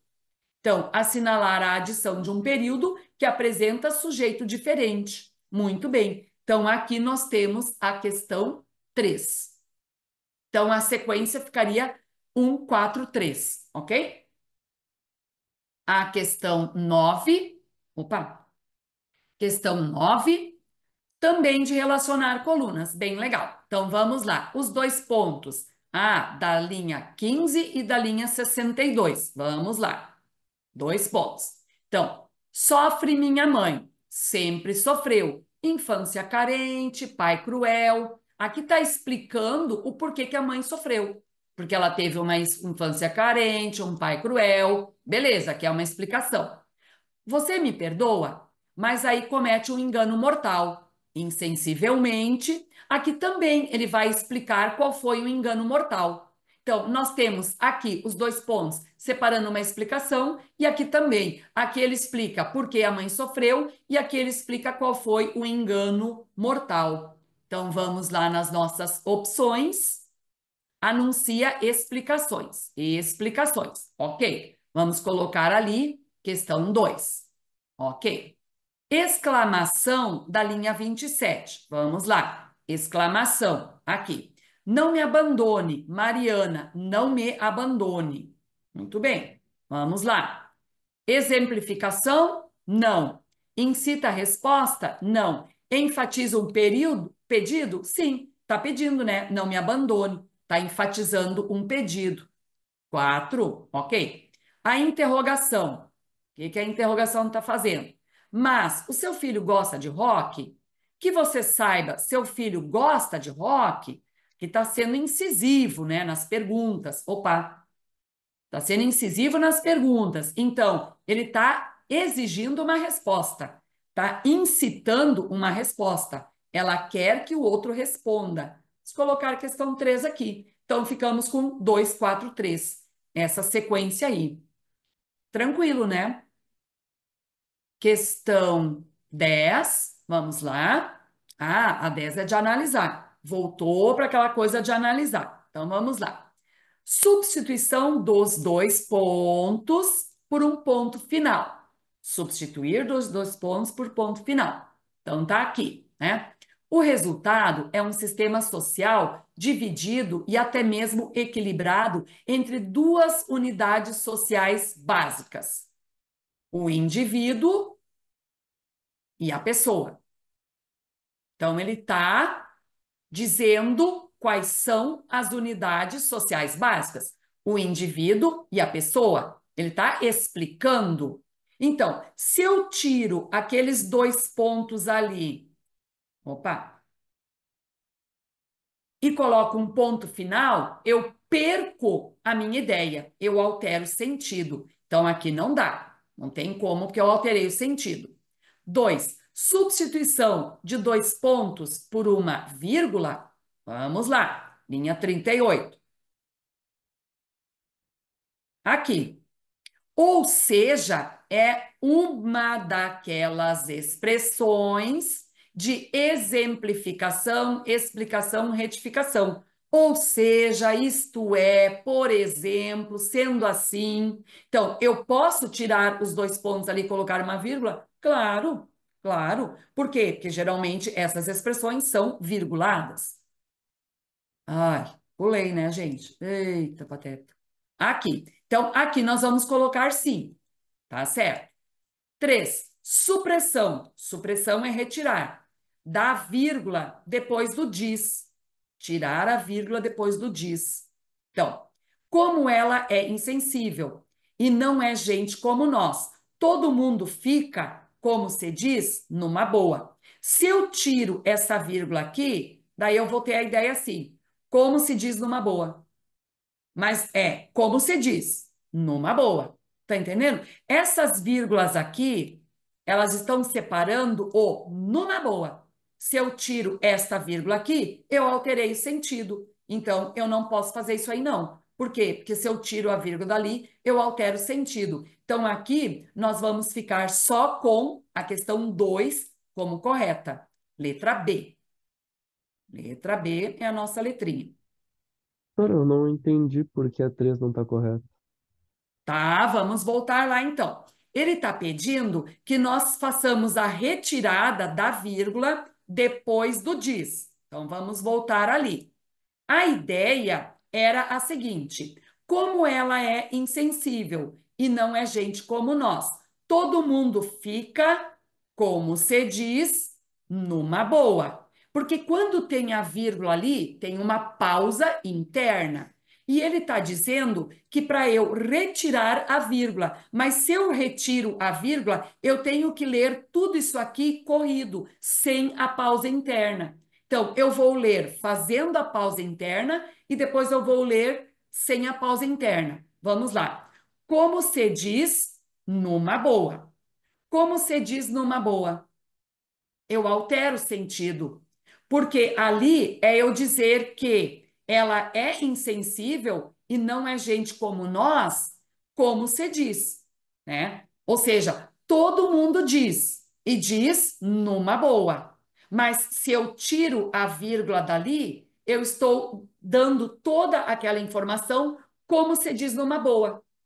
É como se eu tivesse dizendo aquilo ali e estando bem com aquilo, como se diz numa boa, mas não era essa a ideia. Era como se diz. Ela fica bem, ela é insensível, mas ela fica bem com isso aí. Ela fica numa boa, ok? Então, essa era a ideia. Vejam que novamente nós temos uma questão assim de a pontuação está correta, eu posso colocar a vírgula ali, mas eu também posso não colocá-la. Estaria correto. Mas colocando, eu tenho um sentido e tirando a vírgula, eu tenho outro sentido. Talvez aqui vocês não consigam perceber, porque é um fragmento, né? Claro, aqui eu trouxe uma parte do texto da URGS, mas se vocês têm o texto todo ali, vocês conseguem identificar que dizer com a pausa interna é uma ideia e de dizer corrido sem a pausa interna altera a ideia, é uma outra ideia. Se vocês lerem o texto todo, vocês percebem. Aqui, como é um fragmento, ficou recortado, talvez isso não esteja tão claro para vocês, mas altera a ideia. Lá no dia da prova da URGS, gente, não pensem que vocês vão perder tempo voltando lá ao texto para analisar. Voltem ao texto e analisem. Ah, e um detalhe, eu não sei se eu já comentei com vocês, quando vocês vão fazer aquelas primeiras 7 ou 9 questões ali do texto 1 da URGS, não comecem pelas questões, leiam o texto. Leiam o texto corrido, sem interrupções. Leiam o texto para vocês terem uma noção geral do que ele trata. Aí depois, sim, à medida que vocês têm de voltar à linha tal para analisar alguma coisa, daí tenham aquele fragmento ali. Daí vocês podem pegar um recorte, porque vocês já têm na ideia o todo do texto. Porque às vezes o aluno ele pensa assim: ah, são 15 questões, eu tenho de fazer com rapidez, eu vou começar pelas perguntas, eu não vou ler o texto. Não é legal, não. É bom ler o texto, aí depois, nas perguntas, vocês têm a liberdade de pegar só o recorte, porque daí essa ideia, ela fica mais clara. Porque para mim, assim, está bem claro. Mas por quê? Porque eu ainda tenho na lembrança o texto todo. E vocês aqui estão com um recorte só da prova, né? Mas então, nós não podemos colocar essa ali como correta. Ah, vamos analisar uma coisa. Se nós colocamos a 2 como correta, mas olha só, gente, eu teria a letra D, que seria 2 e 3, né? Uma pegadinha aí. Então, eu teria que saber que, tirando a vírgula depois do verbo dizer, eu alteraria a informação. Eu teria que saber isso aí. Por quê? Senão eu correria o risco de marcar a letra D. E daí eu erraria a questão, tá? Tranquilo aí, gente? Voltem lá Certo. na prova no textinho da prova da URGS de 2022 e vejam lá, gente. Era uma questão do ano retrasado. Essa questão aqui, a 11A, também é de analisar uma a uma. Então, vamos lá. Número 1. As interrogações do último parágrafo servem para o autor problematizar o tema com o leitor. Interrogações para problematizar o tema. Vamos ver. Aqui. Ou diante de um prazo que já se esgotou e conduz a uma multa automática, que não foi divulgada de modo apropriado pela autoridade pública, ou de uma taxação injusta e abusiva. Parece que ele está pedindo o consentimento do leitor. Então, ele está trazendo a questão, ele está trazendo a pergunta para junto do. Para junto disso ali. Então,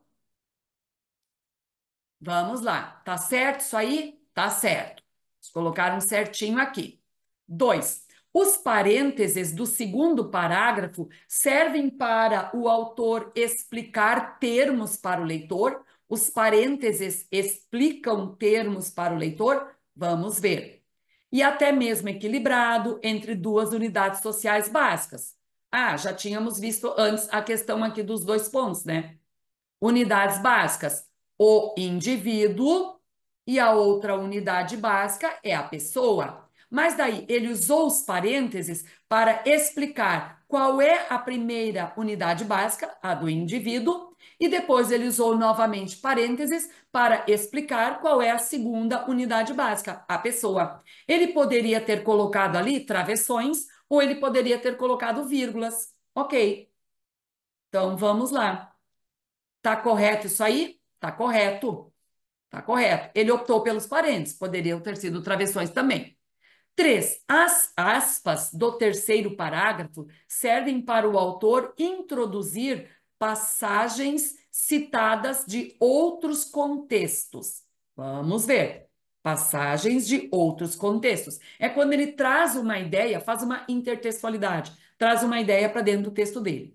De fato, como é que reagimos diante de um proibido estacionar, proibido fumar? Ele está trazendo essas máximas para dentro do texto dele. Então, ele está trazendo para dentro de um contexto, um outro contexto. Tá certo também. Então, aí na questão 11, todas elas estão corretas. Nós poderíamos fazer e não alteraríamos a informação. Também é uma questão da prova de 2022, gente. Então, vejam aí, na prova de 2022, teve duas questões e as duas de análise, né? Aham, as duas de análise, que eu acho um pouco mais difícil, porque quando tem as regras ali, é mais fácil relacionar.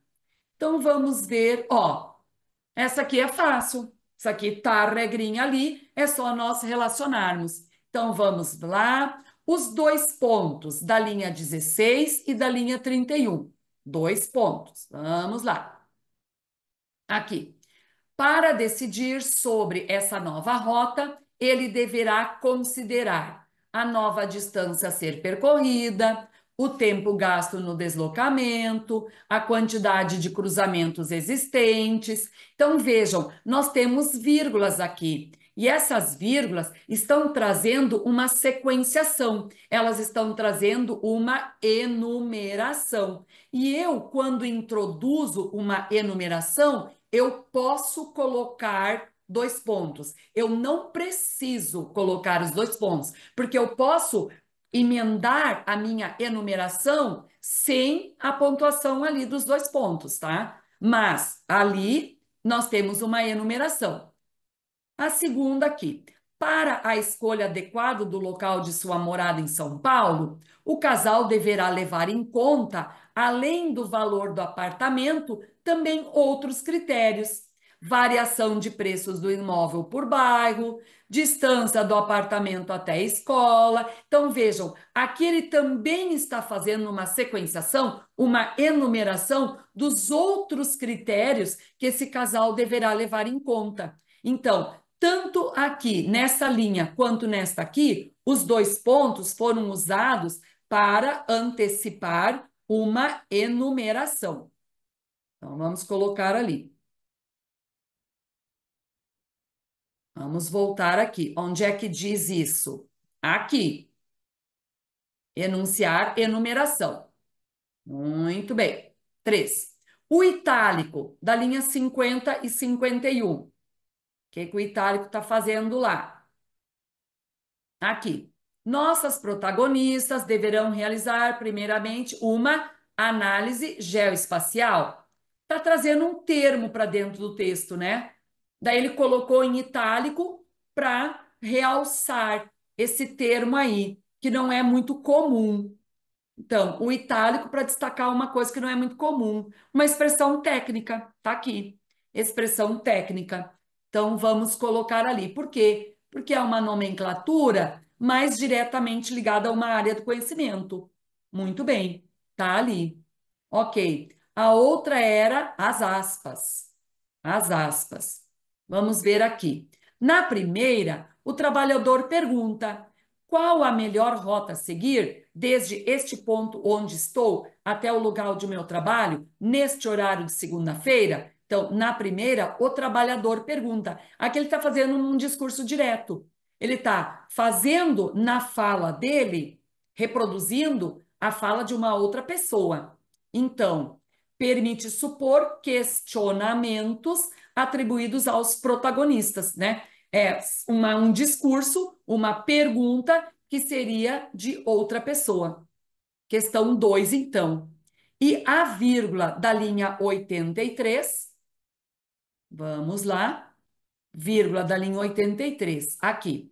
Esse fato geotecnológico contribui para a popularização da análise geoespacial realizada em computadores, que, isso aqui é um pronome relativo, gente, está ligado à análise geoespacial realizada em computadores. Então, se esse termo aqui, se esse que está ligado ao nome análise geoespacial realizada em computadores, ele é um pronome relativo. Daí eu já tenho de lembrar. Eu posso ter vírgula na frente do pronome relativo ou eu posso não ter vírgula na frente do pronome relativo.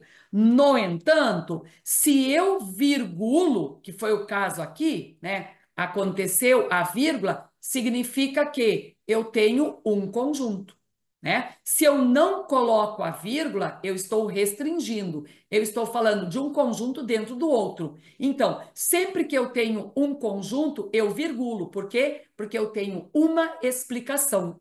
Então, vamos lá. Uma explicação. Sequência de valor explicativo. Tá aqui. Vamos colocar número 1. Então, a nossa sequência aí ficaria 3, 4, 2, 1. Ok?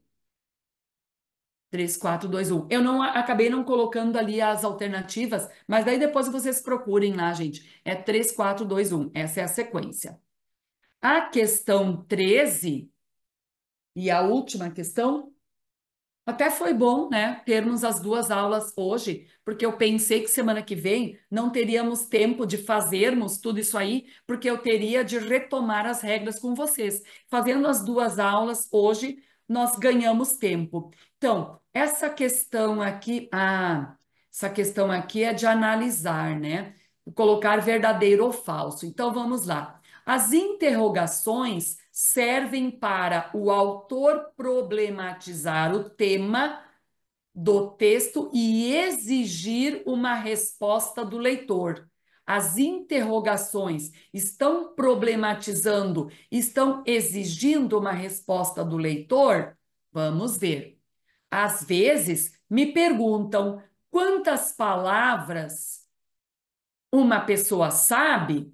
Gente, isso é uma pergunta retórica. Ele fez uma pergunta, mas ele não tem o objetivo de obter a resposta do leitor. Então, isso ali está errado. Então, está exigindo resposta? Não. É aquilo que nós chamamos de pergunta retórica. Ela é feita não com o intuito de receber uma resposta. A outra, os usos do futuro do pretérito, tempo, futuro do pretérito, no primeiro parágrafo, funcionam como um recurso para o autor sugerir possibilidades ao leitor. Gente, o futuro do pretérito é uma ação que eu previ, por quê? Porque eu estou no presente e eu penso em fazê-la no futuro, mas ela se torna hipotética. Por isso, o futuro do pretérito. Porque quando chegar o momento de fazê-la, eu não vou fazê-la. Por quê? Porque ela se torna passado, porque pretérito significa passado. Por exemplo, viajar.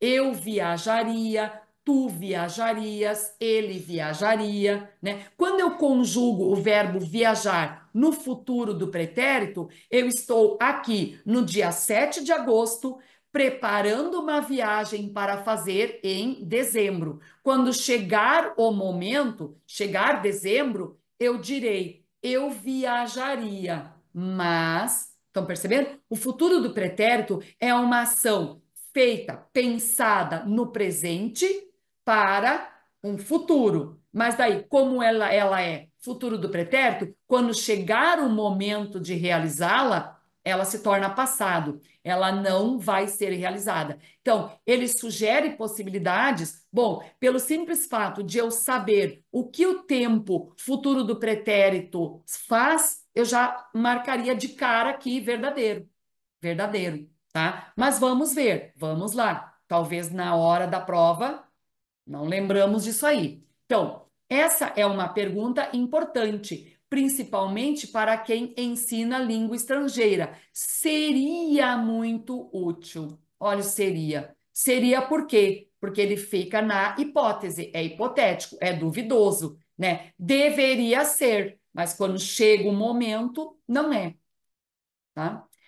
Aqui, o uso da forma verbal julgamos. Aqui nós temos a desinência mos. O que é a desinência mos? Primeira pessoa do plural. O que é a primeira pessoa do plural? É o nós.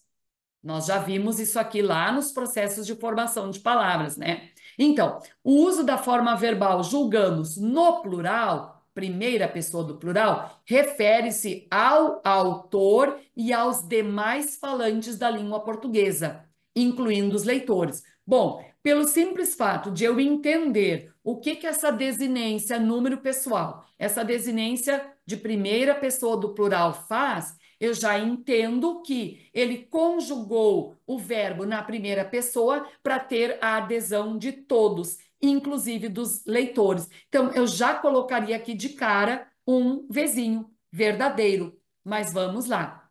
Entretanto, a razão principal porque julgamos o olho e olhos sejam, né? Tá certo. Julgamos, tá ali, verdadeiro. E a outra, as aspas, referem o dizer de uma pessoa indeterminada. Então, as aspas estão trazendo para dentro do texto dele uma fala que não é dele, mas também ele não citou quem, uma pessoa indeterminada, que o autor traz para dentro do texto para fazer um contraponto, uma contra-argumentação. Vamos lá. Ora, alguém vai dizer, todo mundo sabe o que é uma palavra. Bem, esta frase aqui é aquilo que ele está atribuindo a outra pessoa, ao todo mundo, né, ao alguém ali, e sem me dizer quem é. Até porque o alguém é um pronome indefinido, né? Ele não me disse quem é. Então, vamos voltar lá e vamos colocar que isso aqui está verdadeiro. Então, nós teríamos a sequência aí. Deixa eu ver aqui que está apitando. Não, não é. Nós teríamos a sequência aí F, V, V, V, ok? Então, era isso, pessoal. Essas aí são as questões da URGS, para vocês terem uma ideia de como é que o Enem cobra a pontuação e como é que a URGS cobra. Hoje foi fácil, porque nós tínhamos no primeiro período da noite ali retomado as regras de pontuação. Então, analisar questão do Enem é fácil, analisar questão de URCS não é tão fácil, mas tendo as regras, sabendo o que pode ser usado, o que pode substituir, o que não pode, nós conseguimos fazer as questões. Claro, aquela questão URCS de completar, onde relacionar lacunas, que tem já a regra, tá ali, é mais fácil, eu vou lembrar. Eu vou ver a regra ali e vou lembrar dos exemplos. Mas aquela questão de, posso tirar tal pontuação, a lei exige um pouco mais de atenção. Mas é atenção, eu acho que não vai ser difícil, vocês vão conseguir fazer, só que é aquela coisa, eu tenho de ter na minha cabeça o todo do texto, então não é perda de tempo não ler o texto, leiam o texto, vocês vão ganhar com isso, e depois, na medida que vocês identificam ali, é uma questão de pontuação, vai lá no recorte, pega só o recorte, por quê? Porque está bem claro para vocês o que era o texto como um todo, ok? Mais alguma pergunta, pessoal? Tudo Tudo tranquilo, certo? sir. Tá bom, então. Qualquer dúvida, assim, independentemente desta aula ou das outras, pessoal, vão perguntando, né? Eu sempre estou reforçando isso aí, façam perguntas, porque à medida que vocês estão retomando o conteúdo, estão revendo as questões, as dúvidas surgem. Então, anotem lá e me perguntem sempre na aula seguinte, ok? Então, agradeço a participação de vocês, fiquem bem, tenham uma boa semana. Até quarta-feira, pessoal. Tchau, Sônia. Até. Tchau, tchau.